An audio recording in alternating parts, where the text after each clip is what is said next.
이교수의 한국문학평론 29번은 은유, 시적 상상력의 시대를 창조하는 힘입니다. 이거는 한국문학의 미래를 찾아서 라는 제목으로 문학공간이라는 월간지에 2025년 7월호에 수록된 것입니다.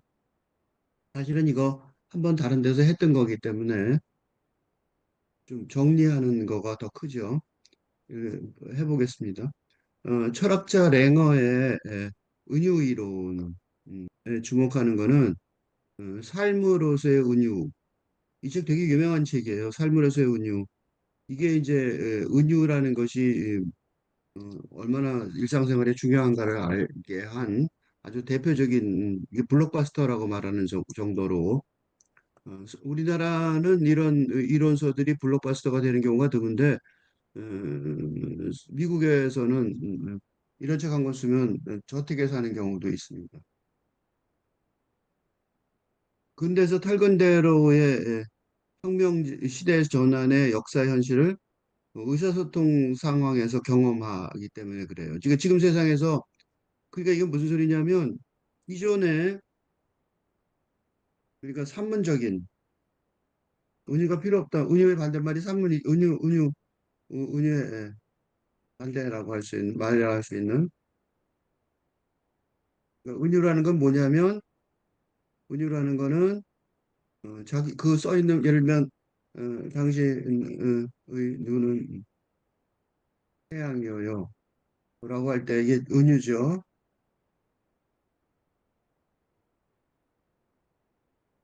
라고 말할 때 눈은 은유가 아니죠. 눈은 눈의 은유가 태양이라고 하듯 그죠? 그 눈이라고 말해도 되는 당신의 눈은 이게 태양 이게 은유가 아니게 생각할 때는 만약에 은유가 아니라고 생각하면 음, 당신의 눈은 아름다워요. 이거는 가 학문적인 표현이라면 이제 당신의 눈은 태양이라고 말할 때 은유가 눈의 은유가 태양이죠. 그 은유의 반대말이 그러니까 태양이라고 하여튼 은유의 반대말을 쓰는 산문적인 예, 언어 표현만으로 어, 의사소통이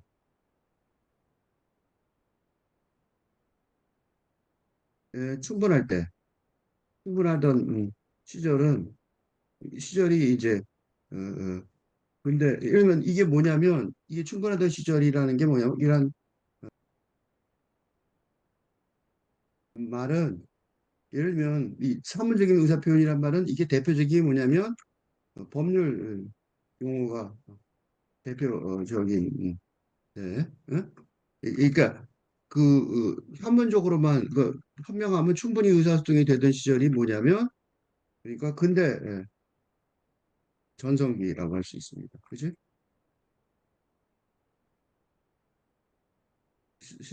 시절이 근대의 전성기라고 할 수 있어요.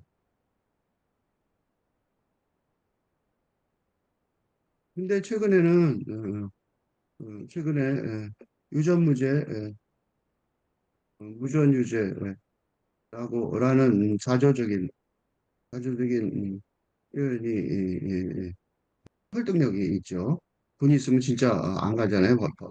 그, 이때 그래서 뭐 돈 많은 사람들은 무슨 문제가 생기면 변호인단을 엄청나게 꾸리잖아요. 그죠? 돈을 엄청나게 들여갖고. 그거 왜 그러냐면 법률 용어가 산문적으로 누구나 다 알아들을 수 있게 있는 수준에서 통용이 되는 게 아니라 응? 어떻게 돼요? 아주 여러 가지, 그죠? 그 여러 가지 해석이 가능할 정도로 모호해졌기 때문입니다. 왜 이런 일이 벌어지냐면, 왜 이런 일이 벌어졌냐면, 왜 이런 일이 그러니까 한심한 시절이죠. 왜 이런 일이 벌어졌냐면, 산문의 힘이, 응? 그러니까 공동체 구성원들이 우리 모두가 상문의 뜻을 단어의 언어의 뜻 단어의 뜻을 단어나 용어의 뜻을 공유하고 있을 때 충분히 공유하고 있을 때는 산문적 언어 체계에 문제가 없습니다. 어? 예를 들어 착하게 살아라. 아버지가 요새 추석 때죠. 추석 때 이제 착하게 살아라. 라고 말하면 말을 하죠. 권고를 할 때, 충고를 하든가 뭐 권고를 할 때 착하게 산다는 것이 무슨 말인지 서로 잘 알아들으면 어? 소통에 문제가 없는 거지, 그지? 이런 사문적인 표현이 전혀 문제가 없을 것입니다. 어? 그런데 내가 왜 이런 얘기를 했어요? 그런데 이번 추석에 응? 집안에 어떤 어른이 이런 말을 하면 요새 최신 세대들은 웃음을 칠 것입니다. 어떤 게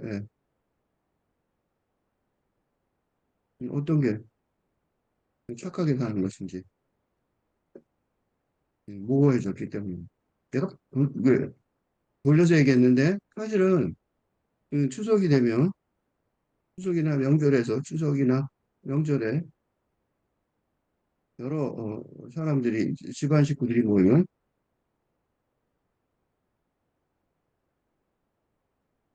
취업이니 결혼이니 출산이니 당연한 거예요. 왜냐하면 가족 제도를 유지하게 하는 중요한 과정 절차이기 때문에 저절로 언급되기 마련인데 지금 그런 이런 근대적인 거대 서사가 어때요? 그런데 어, 이런 근대적인 거대 서사가 그죠? 근대 거대 서사라고 그러죠. 이런 거대 서사가 그러니까 즉 뭐냐면 어, 서사 즉 어, 졸업, 취업, 결혼, 출산 이런 근대 국가의 기초가 되는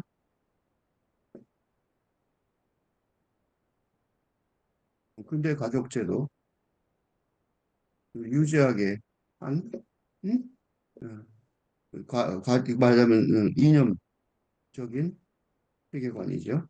세계관이 이제는 큰 의식을 그죠?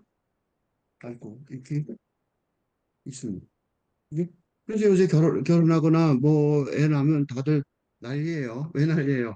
엄청난 모험을 하는 거니까. 그래서 최근에 음, 이런 졸업, 취업, 졸업은 괜찮죠. 졸업은 다 하니까. 근데 이제 졸업 다음에가 문제죠. 취업, 결혼, 출산, 을 당연한 절차라기보다 한 개인이 엄청나게 큰 결심을 해야 되는 사건으로 취급받고 있을 정도로 현대 담론의 어? 세계관이 크게 흔들리고 있습니다. 그래서 근대 담론의 한문적 세계관이 무너졌고 그러니까 한문보다 시적인 은유의 표현이 더 활발하게 어, 전개되고 있습니다. 이모티콘도 비슷해요. 이모티콘이나 뭐, 그러니까 이모티콘, 뭐 그런 거 많죠. 이모티콘이나 은어도 응? 이런 저간의 현실을 설득력 있게 표현하는 게 정선입니다. 그러니까 그 탈근대 시대 의사소통의 형식을 일상생활에서 이 삶으로서의 은유잖아. 그러니까 이거 영어로 번역하면 이건 뭐냐면 metaphors we live by예요. 우리가 그것에 의존해서 살아가는 은유. 그러니까 이거는 번역하면 직역하면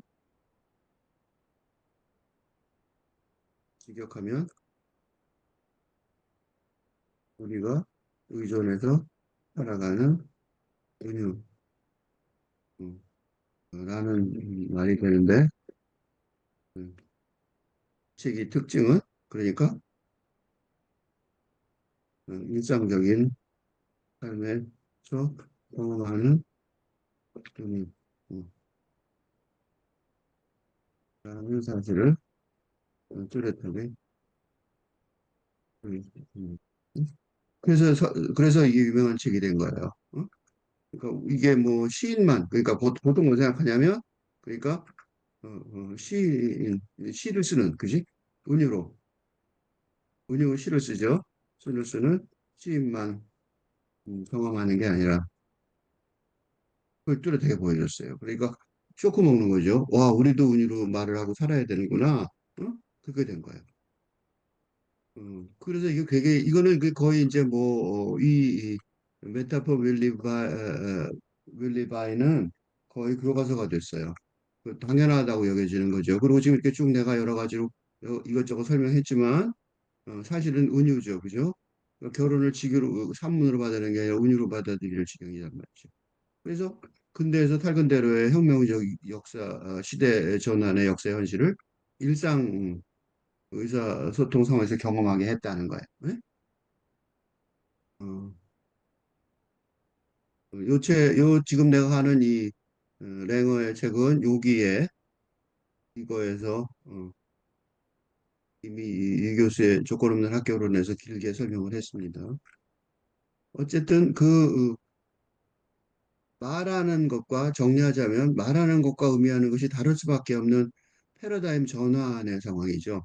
그 말하는 게 의미하는 게 딱 일치하면 되는데 다르단 말이죠. 뭔가 좀 딱 안 맞아. 그죠? 결혼이라는 것도 친척이 얘기하는 결혼과 내가 생각하는 결혼이 다르대. 그죠? 친척이 말하는 결혼과 그건 뭐예요? 근데 여기 세계관에서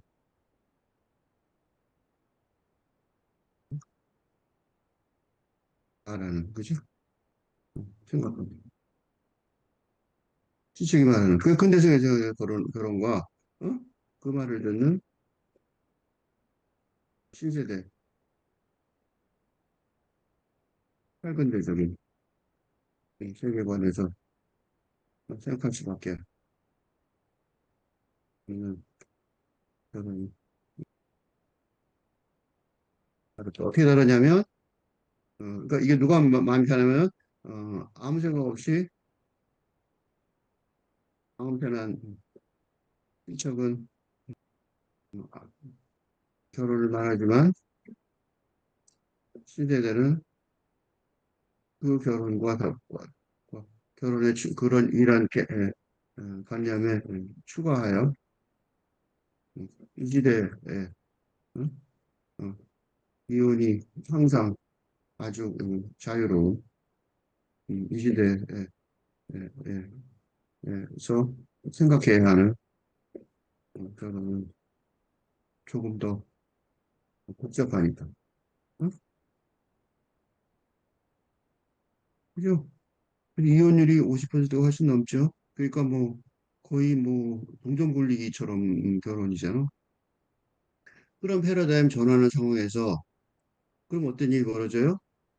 투표, 말하는 것과 의무하는 것.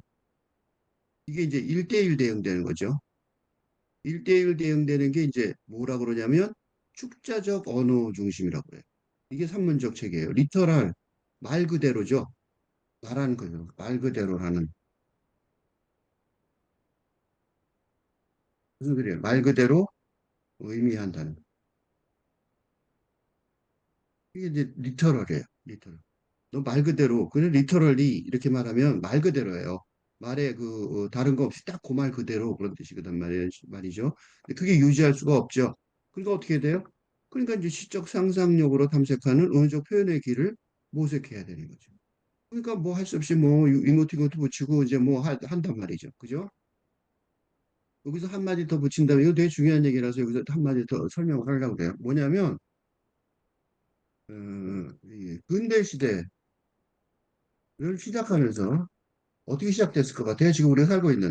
지금 우리가 살고 있는 근대 시대를 시작하면서 그 이전 중세 시대 동안에 어? 그때도 산문적인 게 있었잖아요. 축자적 산문 체계 즉 축자적 언어 체계를 계속 버릴 수밖에 없었어요. 생각해 보세요. 왜냐하면 정근대 시대는 왕이나 귀족이나 사제가 중심이었고 보통 사람들은 노예의 상태에 있었습니다. 있었으니까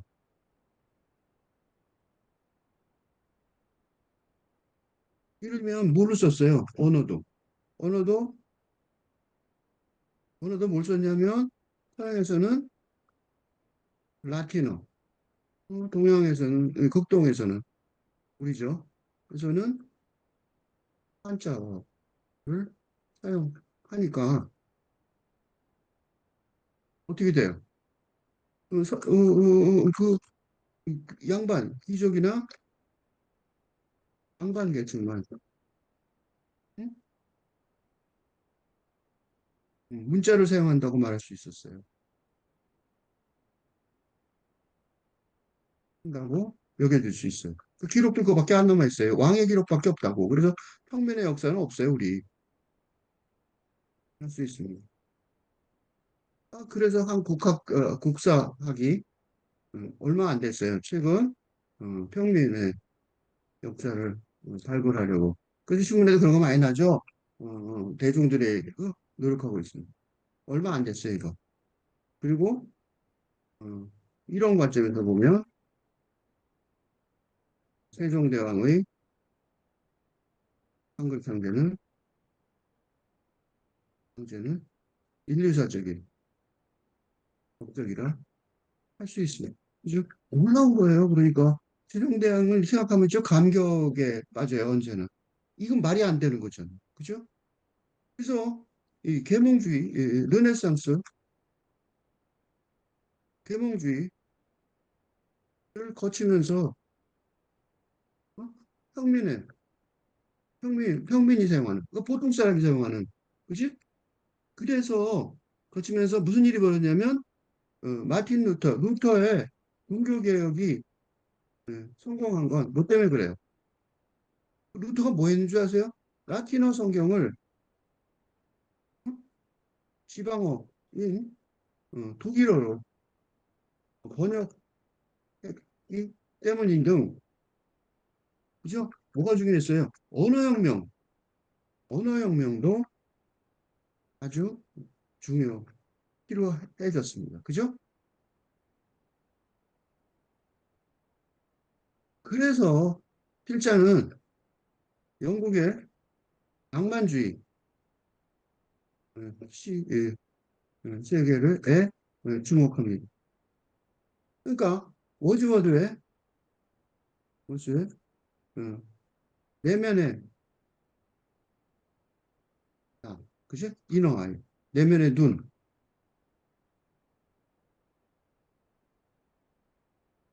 아이가 상징하듯 여러 번 얘기했으니 그만할 거예요. 어디서 나왔는지는 상징하듯 근데 개개인의 내면의 경험의 중요성을 어? 그죠? 보통 사람들 모두에게 자각하게 하는 바람에 어? 낭만적 사랑, 로맨틱 러브가 우리가 사랑하는 방법이 되었던 거죠. 그러니까 나는 문학이 중요하단 말이죠. 그죠? 그러니까 문학, 시가 뭐예요? 은유가 뭐예요? 그러니까 근대 시대의 길을 확실히 열었던 것입니다. 응? 그러니까 그 시로 세상을 연 거예요. 나는 이게 너무 확실하다고 생각해서 이게 데리다가 조건 없는 대학에서 대학의 인문학이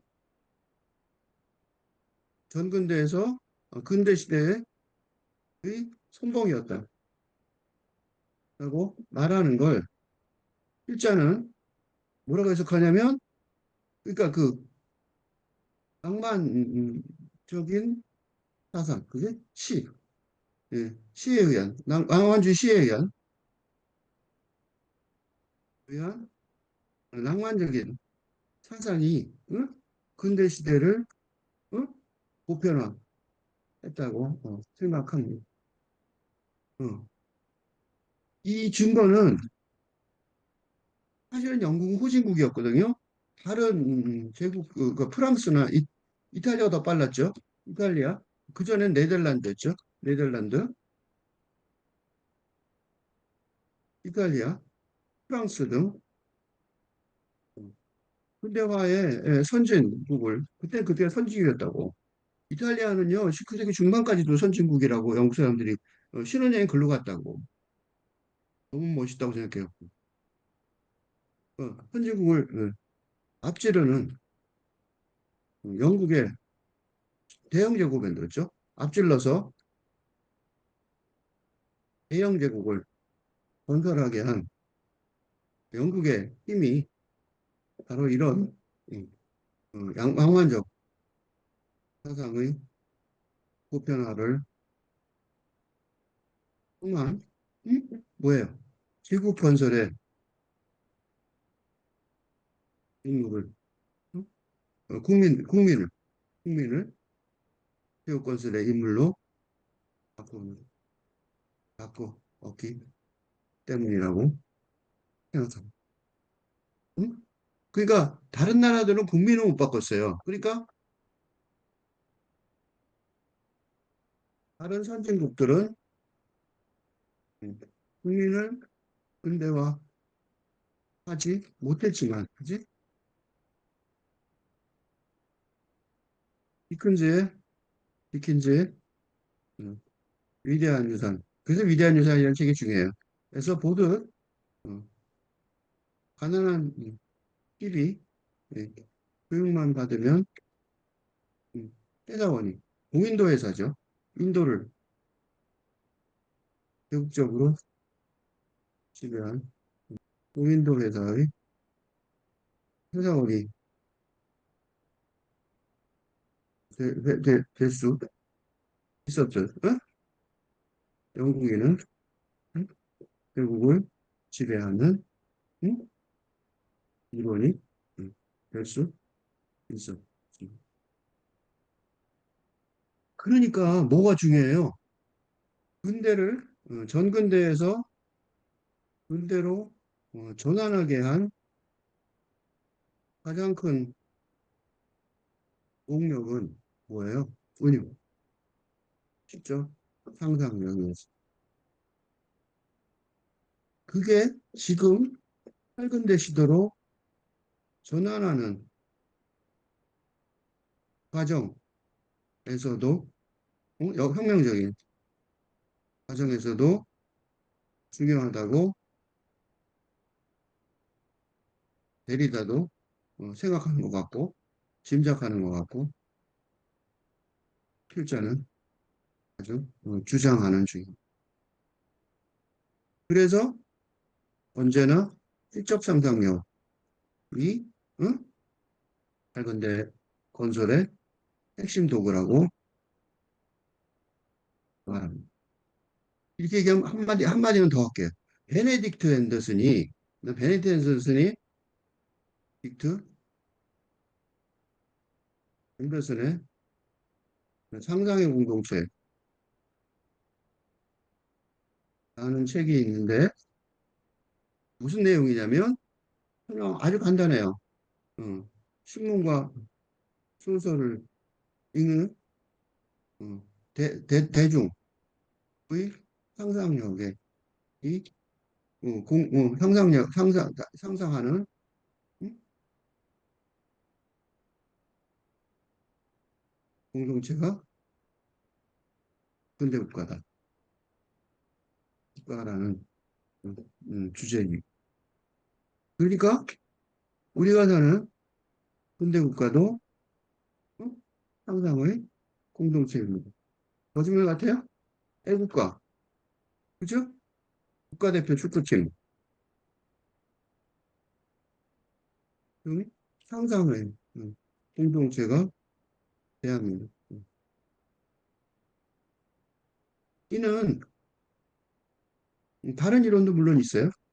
그래서 이런 상상의 공동체를 팔근대 시대에 새롭게 창조하려면 여전히 시적 상상력이 핵심 도구가 될 수밖에 없을 것입니다. 그죠? 그래서 이 시적 상상력이 중요하단 말이죠.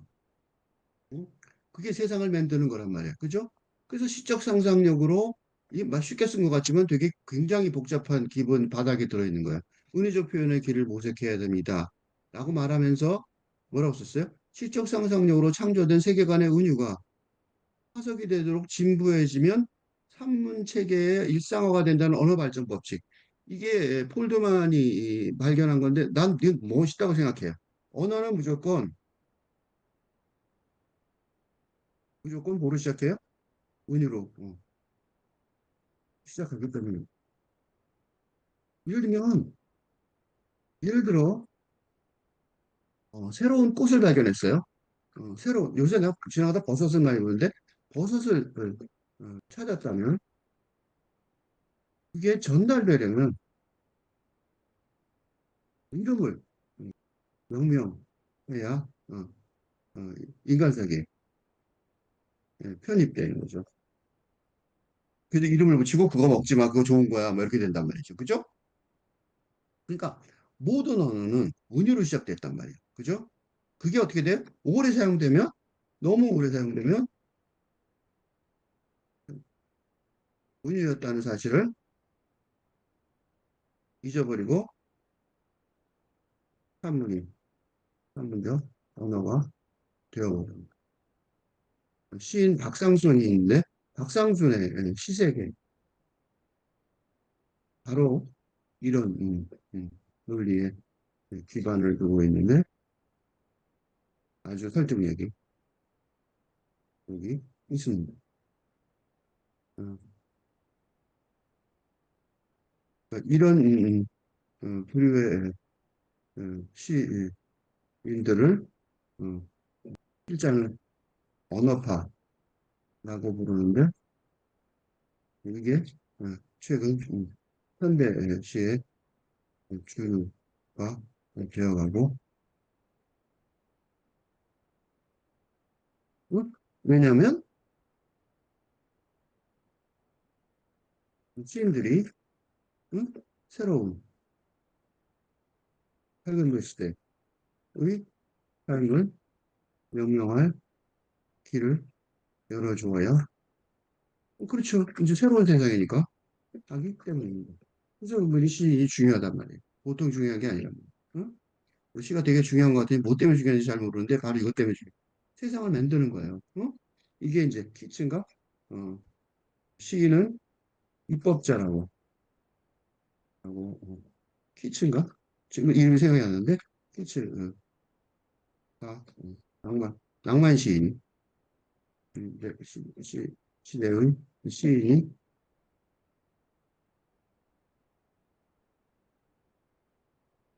찾아보세요. 누군지 이거 금방 찾을 수 있어요. 난 이름을 못해, 잘 몰라서. 자, 기억을 잘 못해요.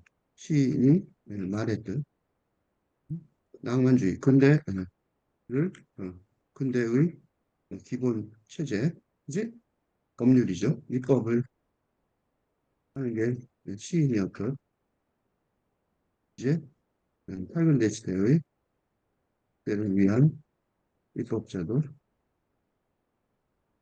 운율을 사용하는 시인이어야 한다는 게, 이게 나뿐만 아니라,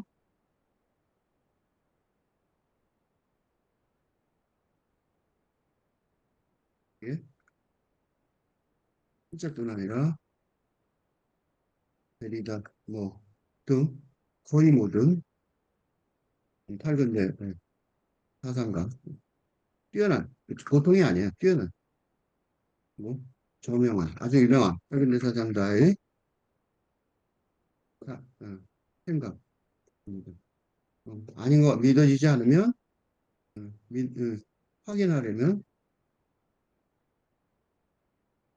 대부분의 저서의 마지막 부분을 찾아보시면 시가 앞으로 어, 답이, 해답을 제공할 할 것이라는 결론을, 어? 결론을 자신의 철학적 탐구, 어, 마지막에 말하고 있는 경우가 음, 많습니다. 굉장히 많아요. 그래서 시가 중요하다는 건 다 알고 있어요. 이게 이제 에머슨도 그랬어요. 이거는 뭐 누구 한두 사람 말한 게 아닌데 언어는 화석이 된 시다. 그죠? 그러니까 시가 원래 은유로 됐었는데 화석이 됐다는 거죠. 그리고 은유는 모든 의미론의 성장 법칙이다. 이건 발전이 아니라 법칙이다. 무슨 소리냐면 은유가 먼저 있었고 이건 무슨 소리냐면 은유가 먼저 법칙으로 있었고 그지? 은유가 의 성장 법칙이고 이게 진보해지면 보통의 반론이 된다. 음, 말이고, 산문에서 잘 쓰면, 응당, 발전으로 착각하는, 음, 이렇게. 그러니까 언어를 말을 잘하면 시를 쓴다가 아니라, 언어 자체가, 은유 자체가 시라는 거죠. 언어 자체가 기본적으로 시라는 거예요. 보통 우리 시인 그러면, 걔는 산문도 잘 쓰는데 시도 잘 써, 말도 잘해, 이렇게 말하는 경우가 많잖아요. 그게 아니라는 거예요. 그래서 우리의 축자적 의미는 언어는 희미해진 은유들의 저장소다. 이 두 개를 누가 말하냐면 지금 우리가 읽을 랭어가 말한 거예요. 응? 그러니까 왜 그런 랭어라는 사람이 중요하냐? 이 사람이 선구자라서 그래. 폴드만도 내가 좀 전에 폴드만 얘기했는데 폴드만도 논문과 성찰, 논문과 성찰, 블라인드 앤드 인사이트에서 의사소통의 일상 언어에서 표지가 의미 위에 있거나 의미가 표지 위에 있는 등 선언적으로 특권적인 위치는 없다라고 말하는 표지, 라는 말하는 게 표지죠. 의미 위에 있을 수도, 의미가 표지 위에 있을 수도, 말하는 거 위에 있을 수도 없고, 즉, 다시 말해서 이건 다 뒤집어는 요거예요. 의미와 표지가 1대1 대응될 수 없다는 거예요. 이게 모든 언어의 독특한 저주라고 정의합니다. 그러니까 언어라 그러는 거는 예를 들면 이런 거예요. 어려운 말인 것 같지만 되게 쉽게 말하면 이렇게 돼요. 그 연인끼리 사랑해. 예, 너를 사랑해. 라고 말할 때 금방 반문할 수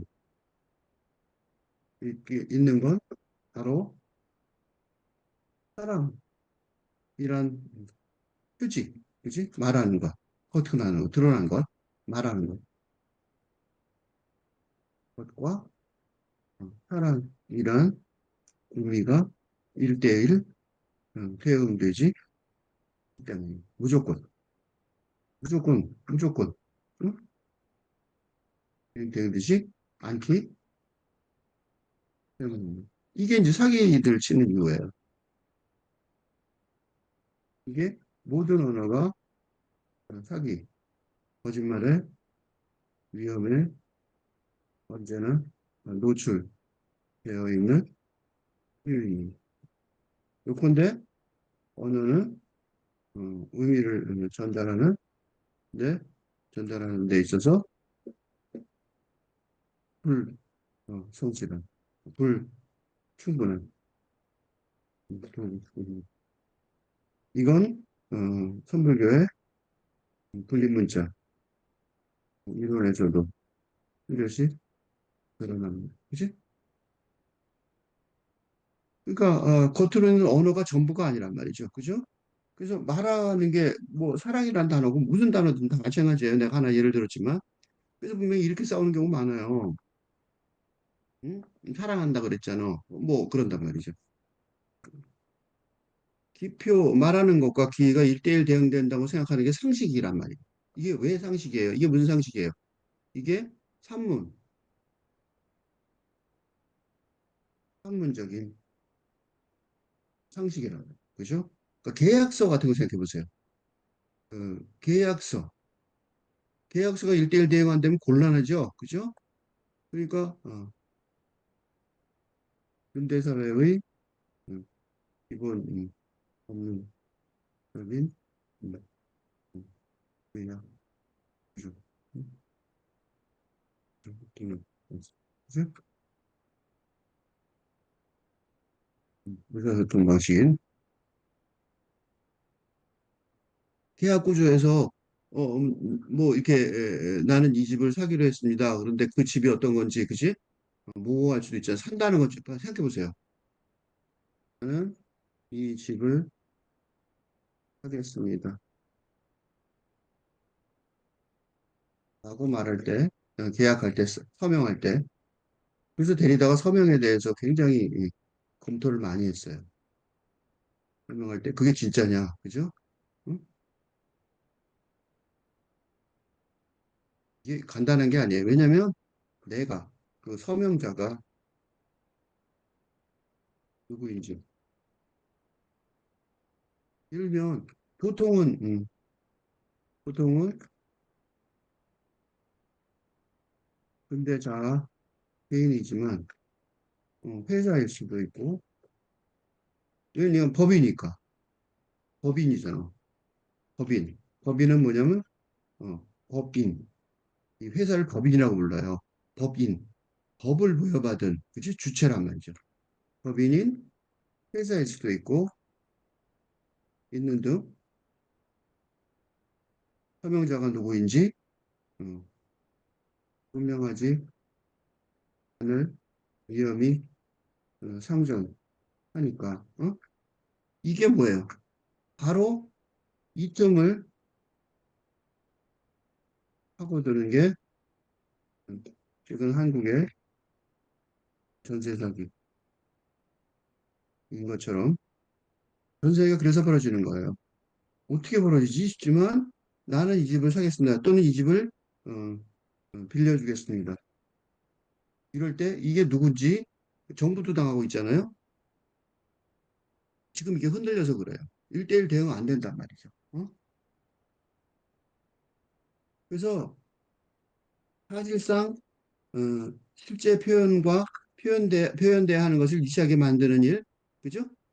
또는 실제 표지하는 바가 표지가 의미하는 바가 일치하게 만드는 일이 불가능함. 똑같은 불일치가 모든 언어에 존재합니다. 그래서 이게 끝까 전세 사기를 뭐라 그럴까? 어, 절대로 막을 수 있는 방법은 없어요. 그래서 이런 거를 언제나 생각해야 돼요. 뭐든지. 원하는 것을 원한다고 말하는 것과 다르게 말할 자유. 그지? 그죠? 내가 원한다고 말했는데 좀 더 다르게 말할 자유가 있잖아요. 상대방한테 언제나 있는 거예요. 그죠? 나는 예를 들면 어디 가고 싶어. 나는 뭐뭐 하고 싶다고 말한 다음에 정작 나중에 마음이 바뀌었다고 말할 수 있는 여지가 언제나 있으니까. 그거 이제 그다음에 그거는 이제 사람 마음이에요. 뭐 진짜 변덕스러울 수도 있고, 사정이 있을 수도 있는 거란 말이죠. 응? 이때 진짜 변덕일 뿐일 수도 있지만, 어, 예, 뭐라 할까, 사정이 있을 수도 있습니다. 응? 그렇게 그냥 단순하게 말할 수 없어요. 그 일상 언어의 해석, 보통 말하는 우리가 말하는 그 일상 언어의 해석도 시시프스의 임무, 시시프스라는 게 그거죠. 저주받은 돌을 올렸다 내렸다 하는 사람 있죠. 그 시시프스적인 임무, 그 진전이 없는 끝없는 임무가 된단 말이죠. 그래서 대화가 많아요. 복잡하단 말이죠. 그러면 어떻게 돼요? 은유만이 실제 언어의 기본 양상이라고 볼 수 있다는 거죠. 그래서 필자가 시적 상상력이 인류 미래의 창조의 기본 도구라고 계속 주장해 온단 말이죠. 근데 인류 미래는 저거죠. 그 탈근대 시대. 그죠?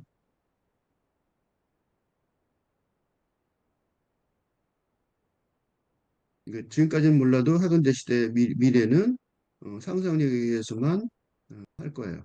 이게 지금 얼마나 정확해졌냐면 최근 산문적 세계관에 기초한 새로운 작업은 결국 AI가 전부 다 가서 할 것이니까 인간은 본인적인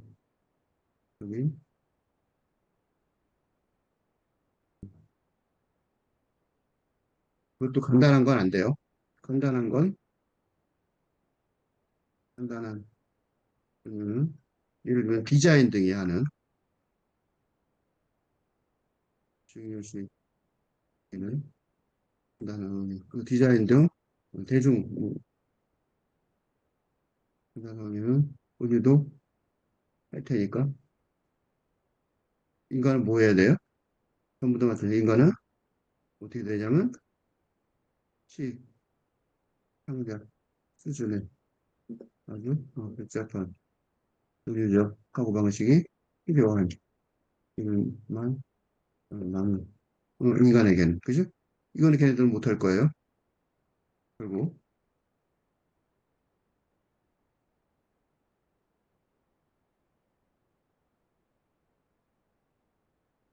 처럼 점점 더 내가 옛날에 이런 건 요새는 옛날에는 이 AI까지 생각 안 하고 말을 했는데 AI가 나오니까 더 확실해진 거죠. 그래서 간단한 운유는 다 할 거예요. 그래서 우리가 말하는 뭐 AI가 대표한 AI가 예를 들면 AI가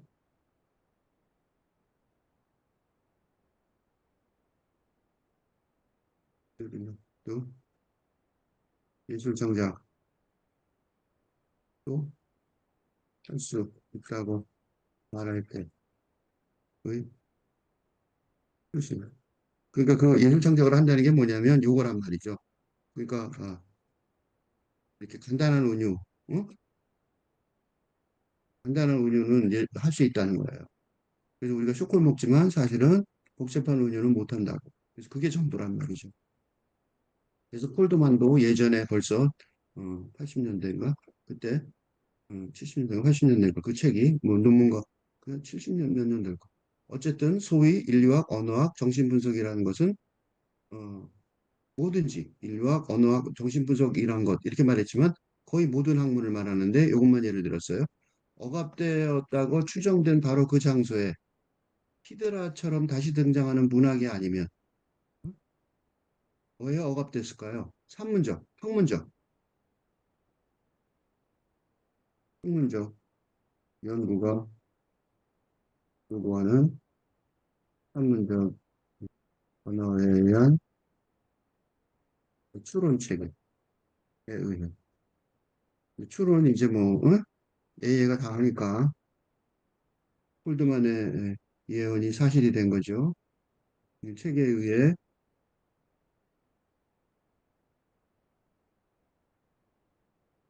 근데 문학은 온갖 곳에 있다고 말할 수 있죠. 진짜 문학은 온갖 곳에 지금은 있어요. 시적 상상력에 의한 은유의 시대 창조력이 없었다면 인류의 문명 자체가 성장할 수 없었을 것이다. 라고 말하는 거죠. 은유 시대의 창조력을 역사적으로 뚜렷하게 자각하게 된, 그러니까 옛날부터 있었는데 이거를 뚜렷하게 자각한 게 물론 독립 주체성을 가진 근대 자아의 의견 교환이 공동체 중심 구성의 핵심 과정이 된 근대 시대 이후. 아, 이거 아까 길게 설명했죠. 낭만주의로. 그거란 말이죠. 그 이전에는 왜냐하면 전근대 중세 시대 동안 민중이 농노동 노예 상태에 있었기 때문에 언어도 없었다고. 그러니까 새로운 언어를 만들어야 되니까. 그래서 필자들이 셰익스피어와 워즈워드와 까미의 문화 표현 전략에 주목을 하는 거죠. 랭어에게 은유는 시인이 잉크로적 열정 이상입니다. 기교적일 뿐만 아니라 산문적이어서 일상 대화의 역동적입니다. 산문적이라는 건 뭐냐면 산문 세계에 통하는 거예요. 산문이 되었다는 소리가 아니라 은유가 일상생활에서 산문처럼 행동되기 시작하면서 즉 산문적이라서 이 말이에요. 이 산문이 됐다는 소리가 아니라 은연히 산문이 됐다는 게 너무 많이 쓰면 산문이 되죠? 그러니까 너무 많이 써서 그지? 그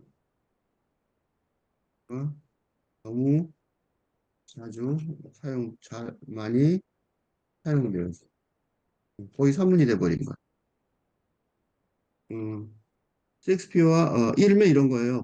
웃기는 얘기 하나 하자면 어떤 남녀가 둘이 앉아 있는데 남자가 여자한테 데이트 중에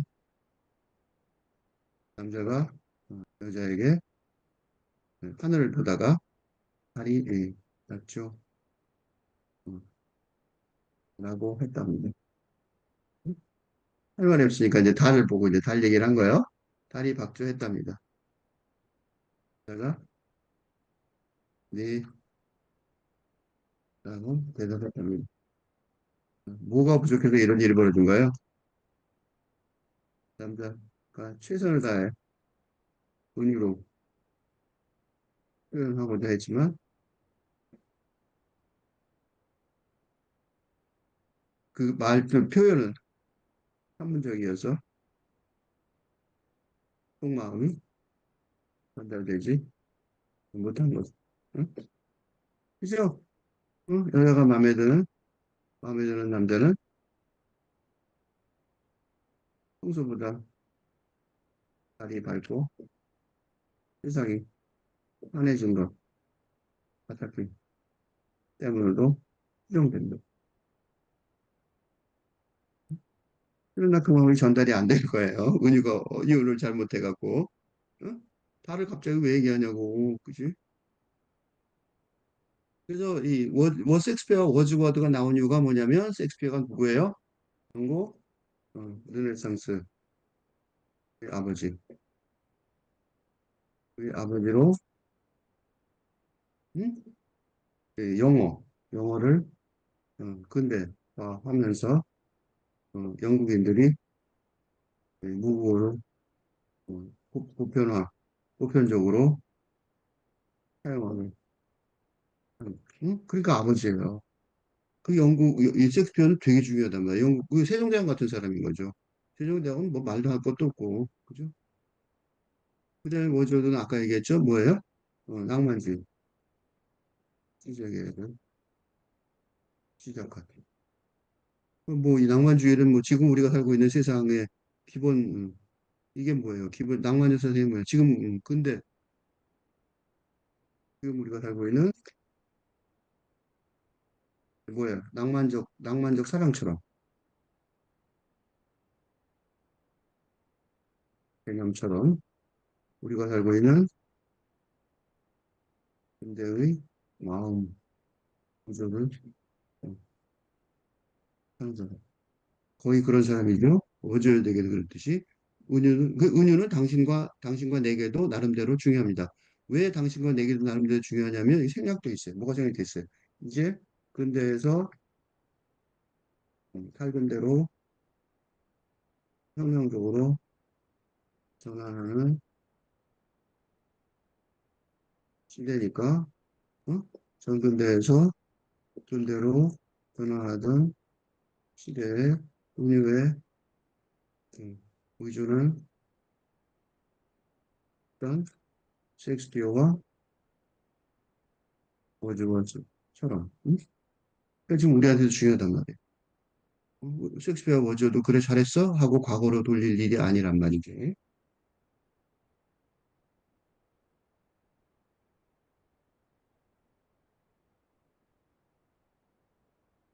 고급 예술과 대중 예술의 사례는 다음과 같습니다. 그런데 이제 그래서 실존주의 까미가 나오는 거예요. 왜 나오냐면 까미는 실존주의는 뭐예요? 어, 현대인의 과거로는 세상을 제대로 읽을 수 없다는 절망의 그게 실존주의죠. 그러니까 당연히 어, 그거를 고백을 하는데 그걸 뭐라고 고백했어요? 근대 삶의 부조리를 전하는 시시프스의 신화 공격, 그죠? 매일 하는 짓이 뭐예요? 쓸데없이 바위를 올렸다 내렸다 하는 짓 같다는 거죠. 섹스피어는 인도, 영국 식민지 인도와 바꿀 수 없다라는 게 이제 무덤 앞에 성 트리니티 교회 무덤 흉상에 문구가 설정력이 있는 건 시적 상상력의 은으로 근대의 기초를 건설한 르네상스의 아버지이기 때문에 그런 거죠. 워즈워드는 필자가 다른 것을 여러 번 설명했듯이 내면에는 이너 아이란 근대인의 자아의식을 영국인의 마음에 자리 잡게 했어요. 최근에 그런 영화가 또 나왔어요. 그랜드 투어에서도 확인할 수 있었어요. 그 영화 보시면 딱 알 수 있어요. 대영 제국을 확장하게 한 원동력의 기반이 됐단 말이에요. 반면에 까미의 시지프스 신화의 은유는 이거는 근대가 아니라 다른 쪽이에요. 여기 막 섞여 있어요. 1890년, 1920년 노모더니즘 예술운동의 근대 서구 담론을 내파하는 탈근대성의 자가로 인해 구토가 나올 만큼 근대 패러다임의 붓조리를 철저하게 깨달았다는 증거란 말이죠. 그러니까 이는 근대에서 탈근대로 혁명적으로 전환하는 시대 담론을 구축하려는 노력의 일환이었어요. 그래서 실존주의에게는 가속하는 이유가 있어요, 최근에. 그래서 근대 담론의 로고스 이성 중심을 비판하는 해체론에서 데리다는 어떻게 해요? 데리다는 문학적 수사법. 그래서 데리다의 글을 보면 이게 문학인가 철학인가 그런 생각이 들어요. 폴드만도 문학, 특히 시적 상상의 은으로 해체론의 문학 비평을 구축한 거예요. 폴드만이 왜 유명하냐면 데리다가 해체 비평의 핵심이다라고 인정을 해줬기 때문에 그런 거거든요. 그러니까 이건 다시 요약하자면 셰익스피어와 워즈워드 등이 시적 상상의 은으로 근대 담론의 인식 체계를 구축했단 말이에요. 근데 또 1세기 훨씬 전부터 1890년이니까 이전부터 은유의 힘으로 탈근대 담론의 새로운 인식 체계를 틀을 모색하고 있었다는 걸 알 수 있어요. 그러니까 음악, 어, 음악 등 예술에서 언어 과학과 수학이 포착할 수 있는 논리적 통찰력이 있다는 이게 이제 랭어의 책인데 베스트셀러가 됐어요. 네, 새로운 열쇠 안의 철학이라는 논거는 랭어의 논거는 그때까지 여성에게 적대적이던 여잔데 그 미미한 존재가 되는데 기여했습니다라고 설명하지만 분석 철학 등 지금까지 주류 세력이 옹호하는 로고스 이성 중심주의의 근대 담론을 어떻게 해요? 해체하고 싶은 거예요. 그 아주 얼마나 새로워요. 그죠? 해체를 요구하는 탈근대 인식으로 인해 랭어가 여성이 아니었더라도 여성이라서 문제가 됐다고 설명하는데 여성이 아니었더라도 데리다처럼 서구 근대 체제의 수호 세력인 대학 제도 내부 안에서 최대한 배척될 수 있었다. 그건 상상 가능하다. 데리다도 평생 배척됐단 말이죠. 그 뛰어난 데리다가 위대한 데리다. 우리들은 단어들로 놀이하고 내포 의미를 탐색하고 연관된 것들을 확인하거나 회피한다. 징후를 상징과 동일시하며 지적인 세상을 건설한다. 욕구와 환영을 꿈꾸며 적용되지 않는 상징의 내면 세계를 건설한다. 또한 서력에 깊은 인상을 주고 요구와 금기의 사회구조, 옳고 틀린 세상을 건축한다. 우리가 이렇게 말로, 요거 한마디로 말하면 뭐예요? 언어로 세상을 만든다는 거죠? 언어로 세상을 만든다는 거예요. 그러니까 이 랭어의 은유론에서 중요할 만한 것은 폴드만의 문학적 상상력을 포괄하는 부분. 그건 뭐냐면 은유가 시적 상상력으로 시대를 창조하는 힘이란 걸 뚜렷이 자각한다는 점. 그러니까 징후를 상징과 동일시하며 시적인 세상을 건설하고, 그죠? 세상을 건설하고. 그다음에 욕구와 환영을 꿈꾸며 적용되지 않는 상징의 내면 세계를 건설하는 거죠. 그럼으로써 요구와 금기의 사유죠.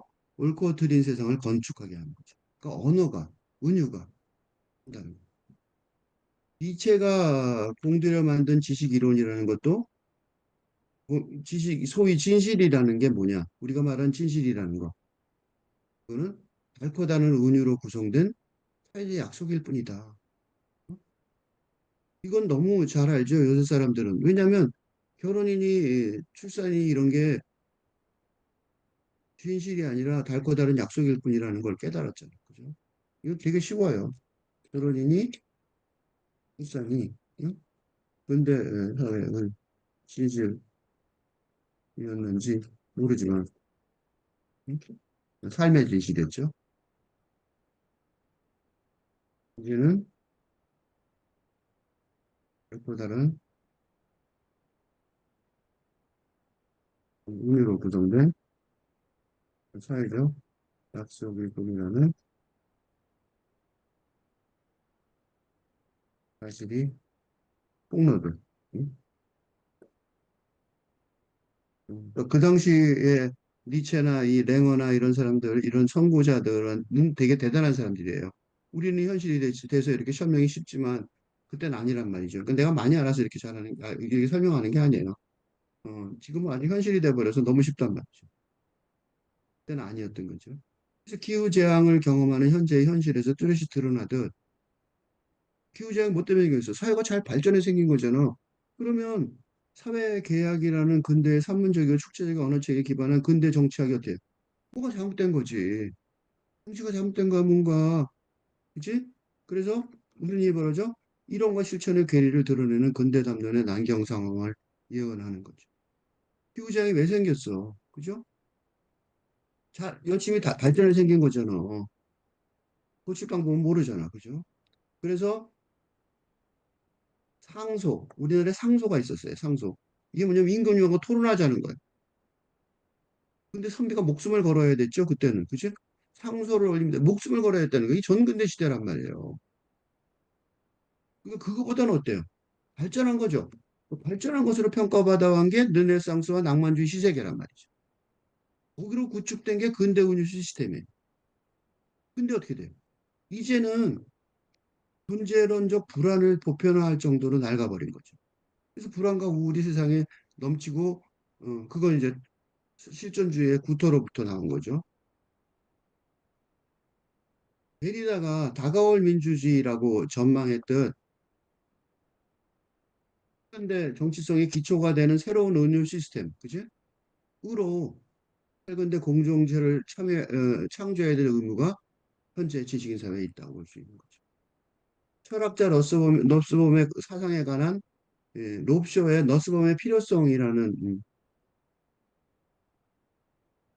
이연의 다른 글을 하나 인용을 하려고 그러는데 거기서 주목하는 거는 인간 경험의 4단계 담론으로 필자가 계속 주장했듯이 실험 과학에서처럼 이념이 정서 차원을 배제하고 해온 근대 담론과 달리 정서가 어떻게 해요? 도덕 정치 철학에서 필적 역할을 한다는 이론. 이거는 이런 정서가 중요하다는 이론은 정서와 지성의 이분법을, 그죠?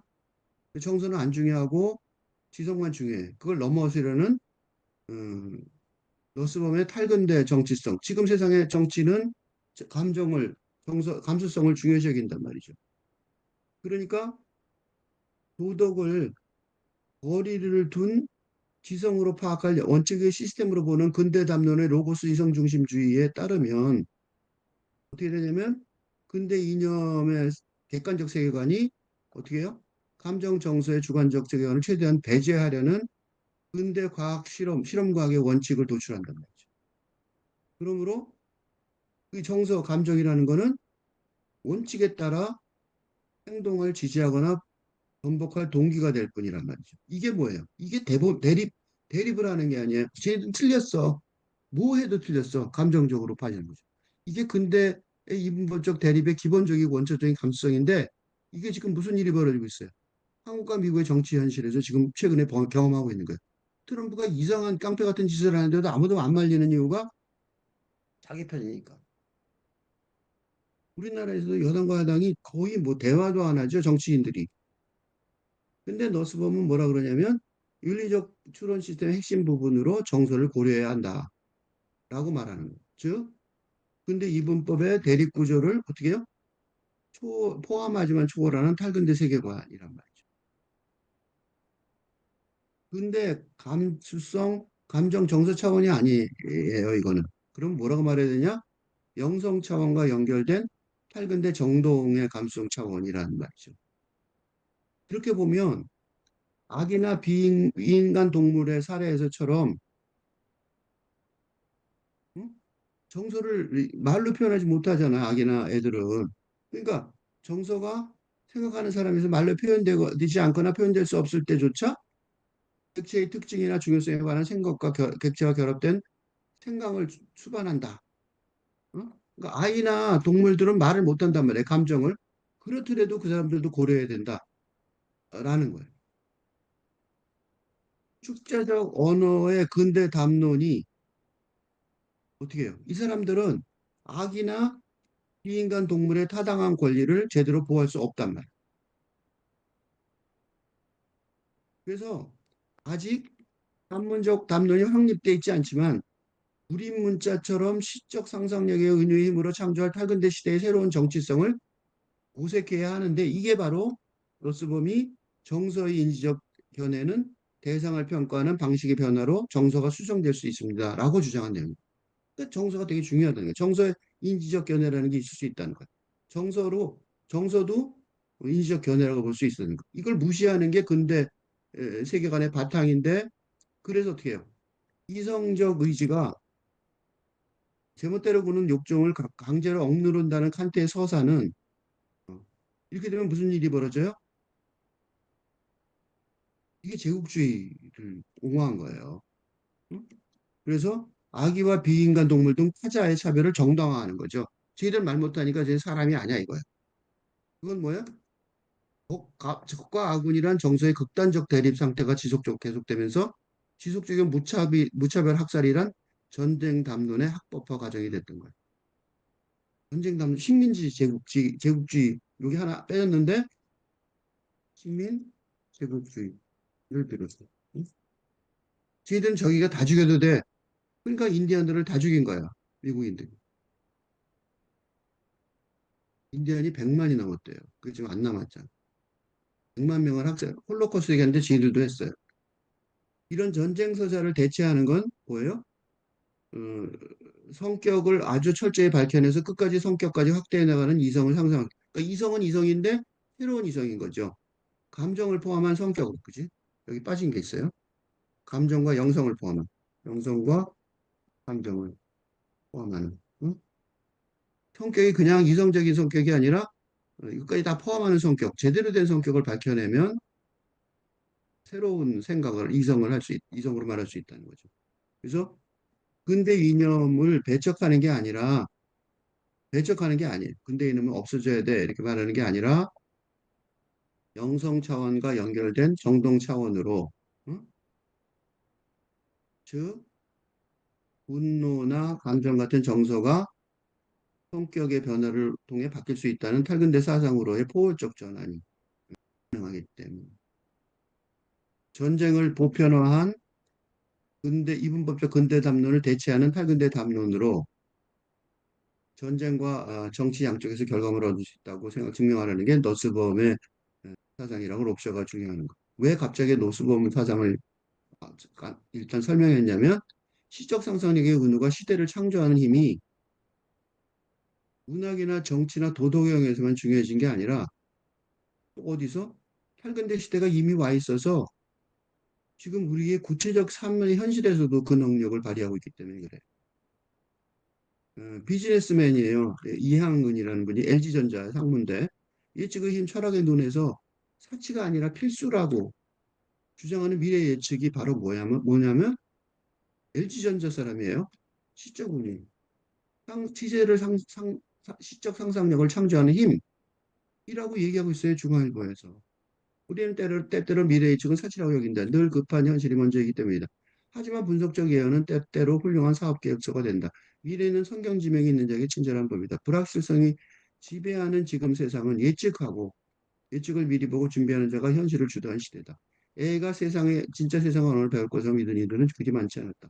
불과 십수년 만의 예산으로 비전은 시장 점유율로 바뀌었다. 미래는 언제나 과거의 진심을 시험하러 온다. 준비된 자에게 예언은 흘러가는 말이 아니라 미래를 비추는 거울이 되어준다. 리프킨을 비롯해 네이 허즈와일, 에드윈 토플러, 케빈 켈리 같은 이들은 인간의 지각이 닿기 전의 세계를 먼저 언어로 불러내왔다. 이게 은유죠. 이들의 공통점은 기술을 설파하지만 본질은 사회 구조의 변화, 인간의 역할, 그리고 지금은 바꾸지 않으면 늦는다는 메시지였다. 철학 없는 기술은 방향 없는 속도를 낳고 철학 없는 조직은 예측을 보고도 아무것도 하지 못한다. 기술보다 먼저 바뀌어야 할 것은 미래와 소통할 수 있는 사람의 언어다. 이런 사람이 상무이기 때문에 LG가 대기업인 거예요. 큰 기업인 거예요. 기술을 아는 사람만이 아니라 기술을 읽어낼 수 있는 감각을 가진 인문학적 사고가 더 절실하다. 미래 예측의 실현은 기술적 역량이 아니라 조직의 감각과 언어에서 출발한다는 사실을 잊어서는 안 된다.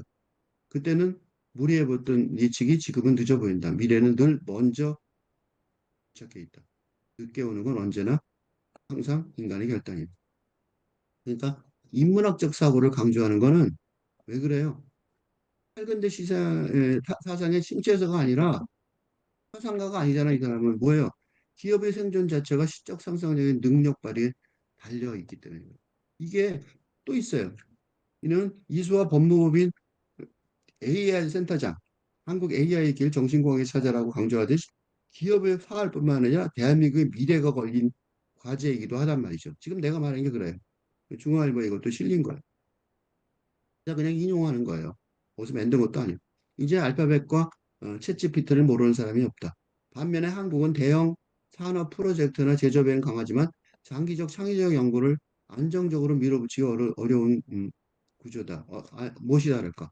화서비스와 수축해버의 공통 분모는 먼저 방향을 확신하고 거기에 모든 것을 건다이다. 이 말에 담긴 확신, 목표 지향성, 위험 감수는 그 뿌리가 서구의 전통 정신문화다. 이제 한국도 정신문화와 엔지니어링이 결합한 정신공학을 고민할 시점이다. 은유와 시적 상상력의 시대를 창조하는 힘을 무시한다면 근대 담론과 혁명적으로 다른 인식체계가 될 수밖에 없는 판근대 담론에 무지해질 수밖에 없겠죠. 그리하여 이미 와 있는 탈근대 시대의 세상에서 개인이나 공동체의 미래가 불행할 수밖에 없는 건 자명합니다. 그래서 내가 맨날 시적 상상력이 없으면 불행하고 실패한다. 인생에 성공할 수 없다. 라고 말하는 거야. 음, 그러니까 저 시간이 토론을 잠깐 하겠습니다. 음.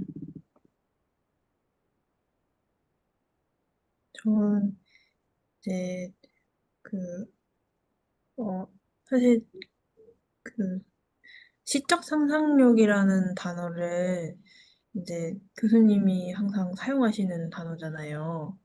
근데 그게 이제 어, 사실 그 전근대에서 근대로 넘어갈 때도 시적 상상력은 있었고, 그리고 근대에서 지금 탈근대로 넘어갈 때 필요한 것 또한 시적 상상력인데, 근데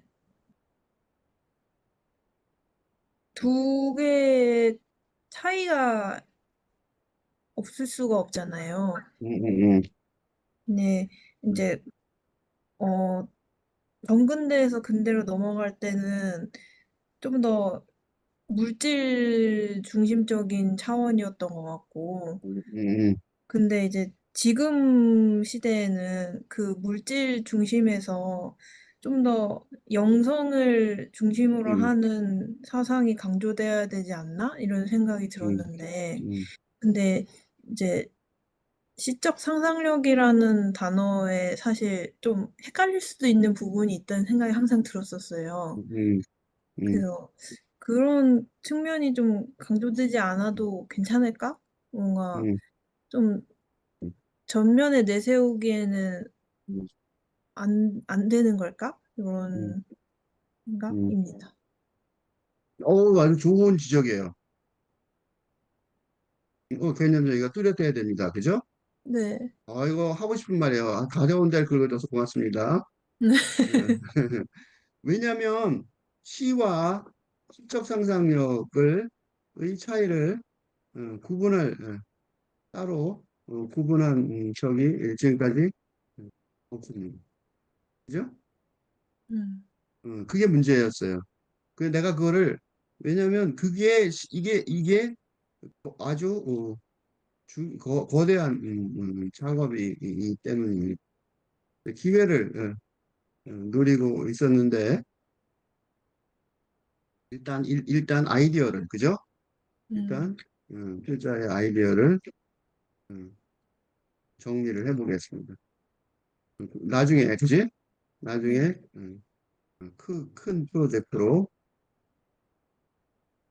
여러 번 음, 음, 작업을 작업을 해야 할 일입니다. 그래서 내가 미룬 거예요.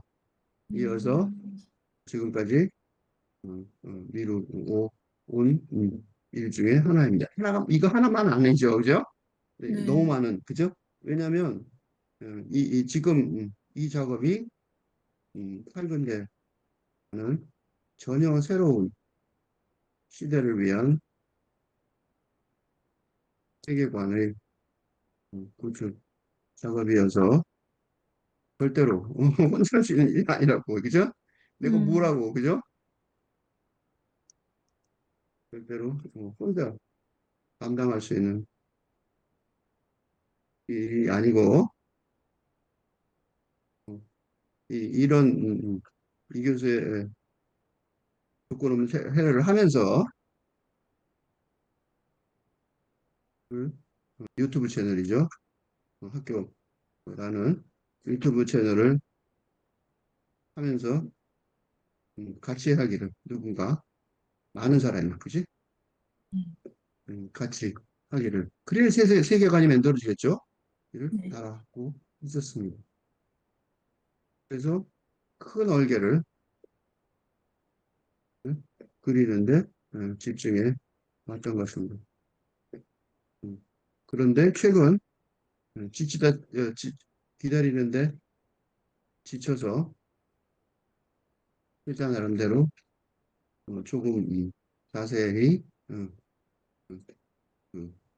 얼개의 구멍을 메꾸어 나가는 작업을 하고 있습니다.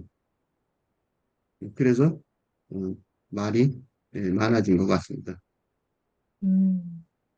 옛날에는 그럴 필요가 없었는데 어쨌든 이걸부터 먼저 하나 설명해 보면 시는 장르입니다. 그냥 문학 장르죠. 음. 시적 상상력이란 말은 문학 장르가 아니라 어느 곳에서나 쓰이는 그치? 음. 능력의 이름입니다. 응? 그러니까 시인이 되어야 시적 상상력을 발휘할 수 있다는 말이 아닙니다. 그지? 응? 음, 물론 시를 공부한다면 응? 시적 상상력을 키우는데 응? 도움이 될 것입니다. 그죠? 그러나 앞에서도 설명했듯이 시적 상상력은 산문적 상상력, 그 반대되는 산문적 상상력이 충분하지 못하다면 꼭 필요한 능력이 됩니다. 응? 응? 그런데 바로 이 시적 상상력의 능력이 필요한 시대가 지금. 응? 그래서 출산이니 결혼과 출산 등의 추석이 다가온 응? 시즌이라서 인용한 것입니다. 음, 응? 예전에는 결혼과 출산은 생각해보세요. 아주 산문적인 사건이었습니다. 응? 음, 그죠? 예, 결혼식 비용이 많이 드는 응? 결혼식이라는 것도 산문적인 절차였습니다. 응? 근데 최근에는 아주 시적인 응? 상상력이 요구되는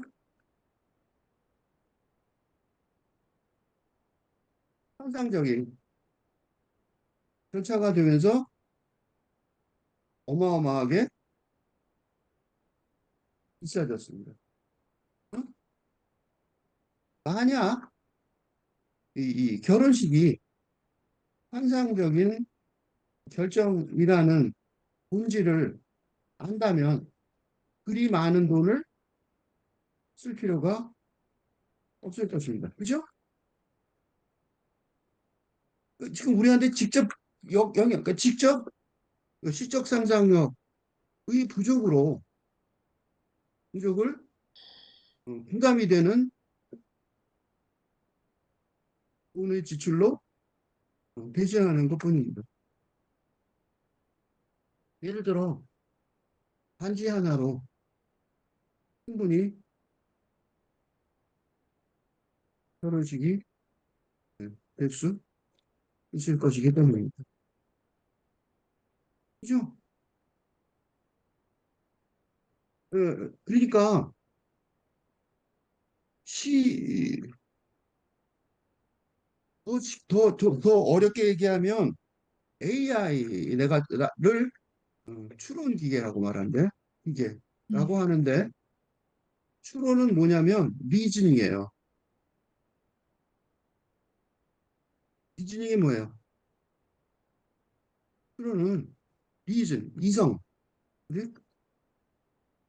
응?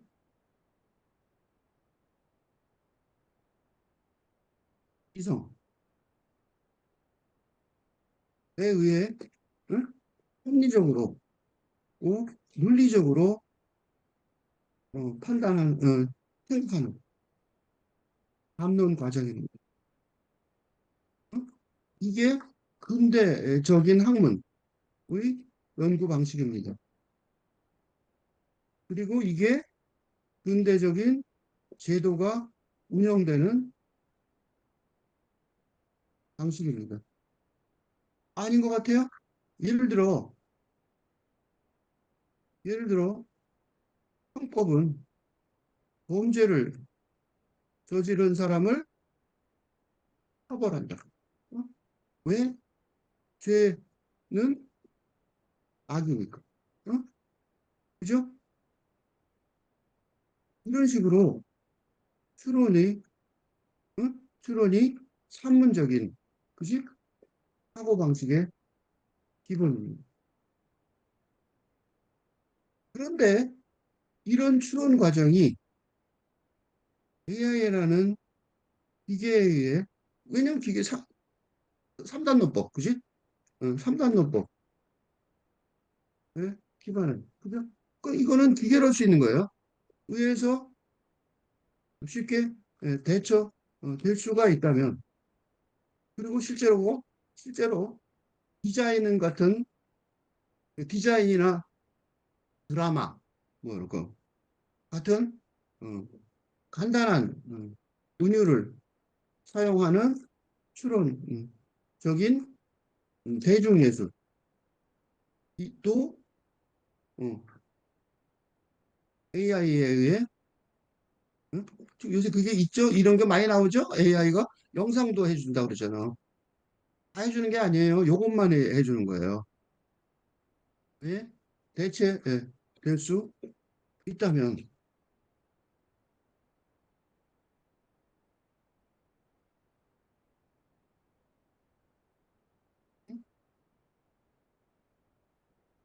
무슨 일을 하고 인간은 살아야 합니까? 학생은 미래의 어떤 직업을 위해 어떤 기능을 훈련해야 합니까? 너무 당연하게도 학문적인 추론 방식을 피해야 합니다. AI가 결국 조만간 5년 내에 다 잘하게 될 것이기 때문입니다. 그죠? 그러니까 뭐밖에 안 남았어요. 그러니까 시적 상상력의 이 인간에게 남을 유일하게 그것도 간단한 시적 상상이 아니에요. 그지? 그것도 그것도 간단한 것이 아니라 그렇죠? 추론에 의해 음, 생각할 수 있는 수준이 아니라 추론에 의해 음, 생각할 수 없는 복잡한 수준만이 인간에게 유일하게 남을 일이 될 것입니다. 그래서 수적 상상력이 물론 이은지 의원이 말하듯이 다들 근대 초기에는 응? 내면의 나를 찾게 하는 응?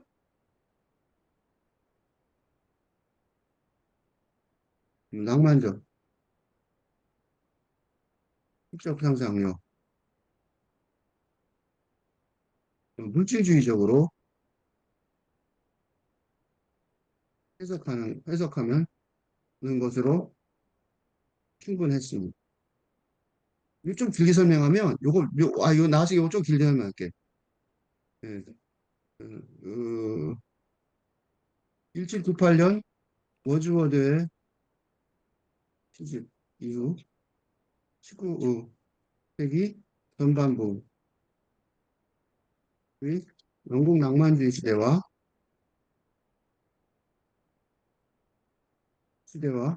후반부 빅토리아 시대의 결정적인 차이점은 빅토리아 제국주의 시대죠.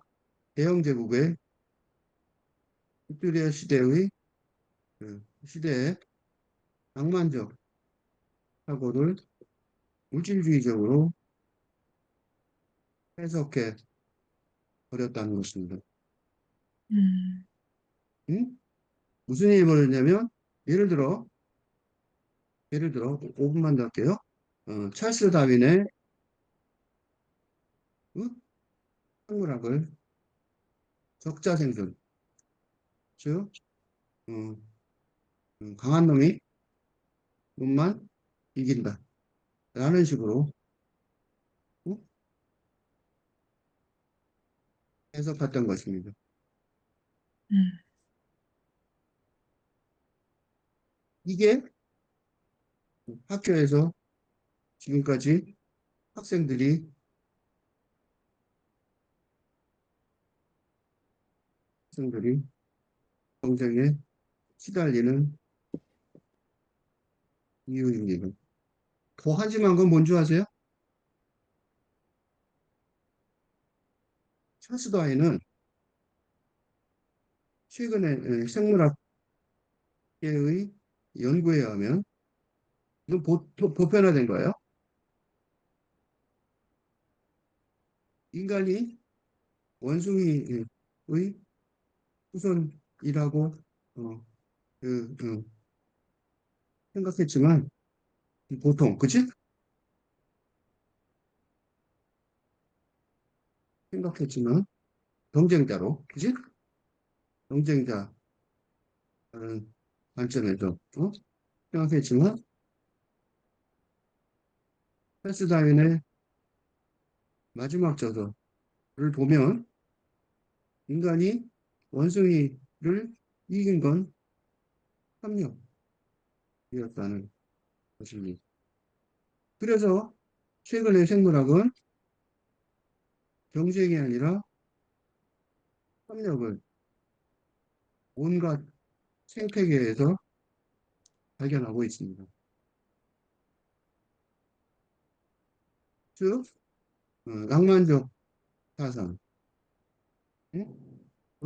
오해한 응? 인간이 이렇게 잘못 해석하는 바람에 인류 멸종의 위기인 기후재앙을 맞고 있습니다.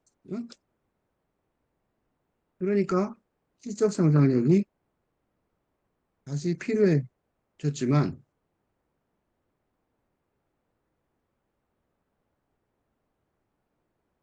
졌지만 이는 빅토리아 시대의 오도를 재해석하는 과정이라고 할 수 있습니다. 19세기 전반부의 낭만주의의 힘이 제대로 해석되었다는 이런 난경의 난경을 만나지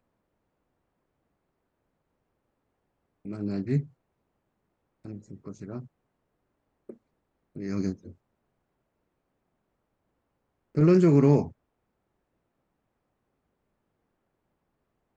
성격 상상력이 힘이 있다면 이 시대에 사는 사람들은 공동체는 불행과 집회와 좌절을 지금 피할 수 없을 것입니다. 왜냐하면 한문적 세계관의 존재는 이미 끝나버렸기 때문에 이런 점에서 실은 가끔 있는 게 좋을 수도 합니다. 근데 최근 시기가 유행인데 대중은 지식인 사회보다 언제나 더 현명한 것 같습니다. 끝.